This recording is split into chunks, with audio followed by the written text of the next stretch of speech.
Kalau buat pasangan hidup nikah, ya kan, apalagi nikah tuh sekali seumur hidup dan kalau bisa jangan sampai berpisah, kasihan juga ntar kalau udah punya anak ya harus sangat selektif. Karena yang udah selektif aja masih bisa gagal, apalagi kalau kita asal-asalan atau gerasa-gerusu.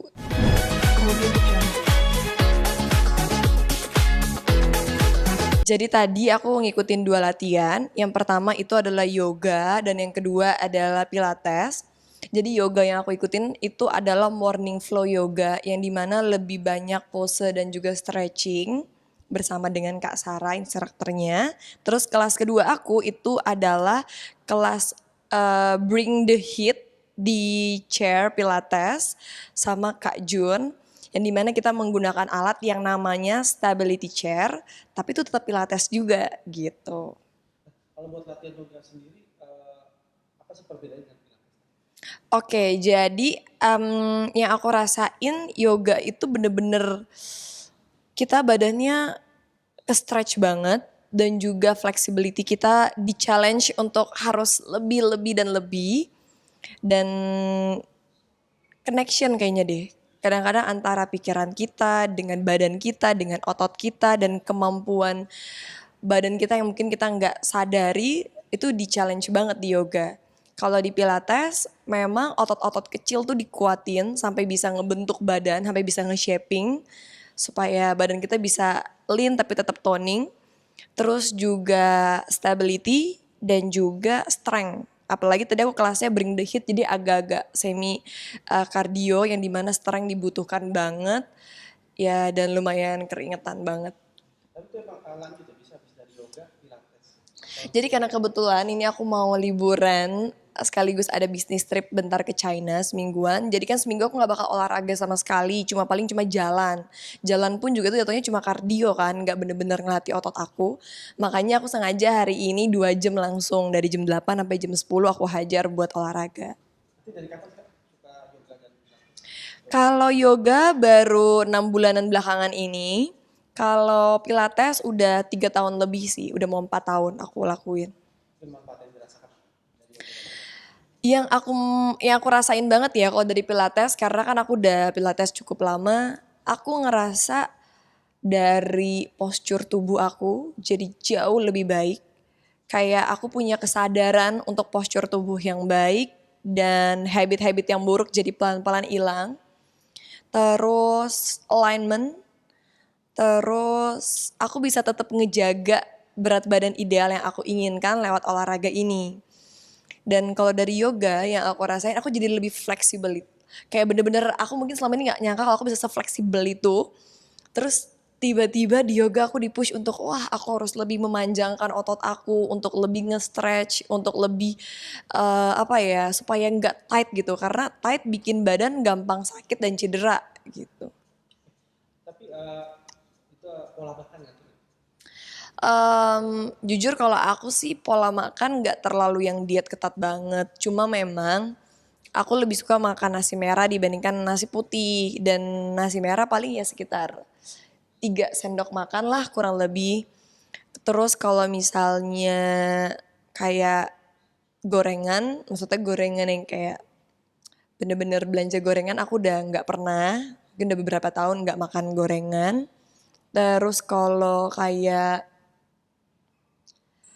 fast food mungkin ya sebulan 2 kali itu udah maksimal 2-3 kali dan nggak terlalu apa ya nggak terlalu banyak makan yang berlemak kali ya kayak ya berusaha jaganya lewat situ aja dikontrol tapi tetap makan yang enak-enak tapi kayak kalau aku udah ngerasa habis makan yang agak kurang bener besoknya aku benerin gitu. Dengan ikut yoga dan pilates ini apa cara kamu buat jaga pola hidup sehat? Aku ngerasa iya, karena bagi aku olahraga itu bukan cuma sekedar ngebentuk badan ideal yang kita inginkan, tapi yang paling penting adalah ngejaga kesehatan kita, kesehatan jantung kita, kesehatan badan kita. Karena orang yang rajin olahraga pasti akan lebih awet muda, pasti akan terlihat lebih segar. Karena nggak bisa dipungkiri, aktivitas kita nggak cukup untuk melatih badan kita supaya tetap segar dan bugar. Dan menunjang penampilan juga ya.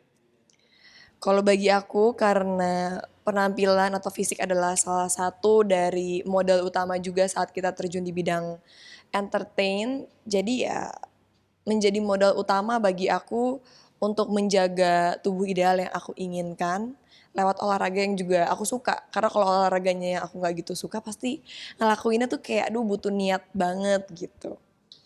Ini kan kamu sekarang kayaknya suka apa acting masih, tapi bisnis juga ini semakin berkembang banget. Itu emang Amin. gimana tuh? Emang passion juga di bisnis ke depannya. Karena kan kalau di entertain mungkin udah cukup lama ya. Total-total berarti udah 15 tahunan. Ya, 15 mau jalan 16 tahun aku di entertain. Dan udah banyak hal-hal yang entertain berikan kepada aku. Aku juga sangat bahagia ada di bagian ini semua. Tapi memang sekarang kan lebih banyak di film dan juga series yang dimana aku bisa menyisihkan waktu aku untuk liburan dan juga bisnis-bisnis yang bisa aku kembangin. Apa yang apalagi sih dan bisnisnya di bidang kalau kan nggak tahu. Mungkin di bidang fashion ya, bakal ada lagi satu, cuma masih dalam proses karena proses untuk bisa bener-bener launching karena aku ngurusnya bener-bener juga dari awal, dari nol. Ya lumayan panjang, itu masih ada satu sama soon akan ada kejutan lagi pokoknya ditunggu aja. Dari bisnis ya. Dari bisnis ya, kalau series aku bakal tayang sekitar Desember pertengahan. Ini series terbaru aku, jadi jangan lupa di penutup akhir tahun ada sebuah karya yang aku berikan. Pas kemarin saat rame tuh lu ketemu sama Amanda. Mm-mm. Katanya banyak yang bilang, coba dong main di satu project bareng dong. Itu gimana tuh? Ya kalau aku sih seneng-seneng aja karena Amanda juga udah temen lama dari kecil, maksudnya sering ketemu casting bareng. Jadi seandainya one day kita di satu project bareng, pastinya aku seneng dan welcome. Tapi spot ini nggak sih? Ada keinginan itu nggak sih sebelum ketemu kemarin? Jujur aja kalau masalah pemain, soalnya bukan pemain yang nentuin pengen dengan siapa atau akan dipasangkan dengan siapa. Karena kan itu keputusan mutlak dari produser ataupun sutradara atau orang-orang di balik layar lah yang udah menentukan ini karakternya cocok atau enggak, pasangannya cocok atau enggak. Jadi kalau kita tuh pemain cuma bisa profesional aja menerima siapapun lawan mainnya, berusaha untuk melakukan yang terbaik. Pastikan soal pasal tadi kalau nggak salah dari segi artis dari kalangan artis atau Dari segi pemikiran, dari segi kerjanya, dari segi karakternya, prinsip hidupnya. Karena kan pasangan itu harus yang sama, maksudnya sama dalam arti punya visi dan misi yang sama. Karena kalau nggak akan bisa langgeng. Takutnya si istri pengennya, aduh pengen cepet nikah punya anak, yang laki misalnya pengennya ntar dulu deh, pengen masih main-main, pengen masih kejar karir. Makanya itu yang aku bilang harus sepadan, berarti menemukan seorang yang bisa menyamai kita juga. Menyamai itu dari pola pikirnya, ya kan. Karakter tidak akan mungkin ada yang benar-benar sama persis. Tapi kalau setidaknya visi misi dan juga niat ke depannya pasti ada yang setidaknya sama atau sejalan sama kita. Kalau buat pasangan hidup nikah, ya kan apalagi nikah tuh sekali seumur hidup dan kalau bisa jangan sampai berpisah, kasihan juga ntar kalau udah punya anak ya harus sangat selektif. Karena yang udah selektif aja masih bisa gagal, apalagi kalau kita asal-asalan atau gerasa gerusu gitu. Oke. Oke. Halo, saksikan Kilau. Oke, mungkin kayak di atas aja deh. sini ya? Hai, saksikan Kilau Raya MNC TV 32, Kilau Keajaiban pukul 19.00 waktu Indonesia Barat hanya di MNC TV. Kemudian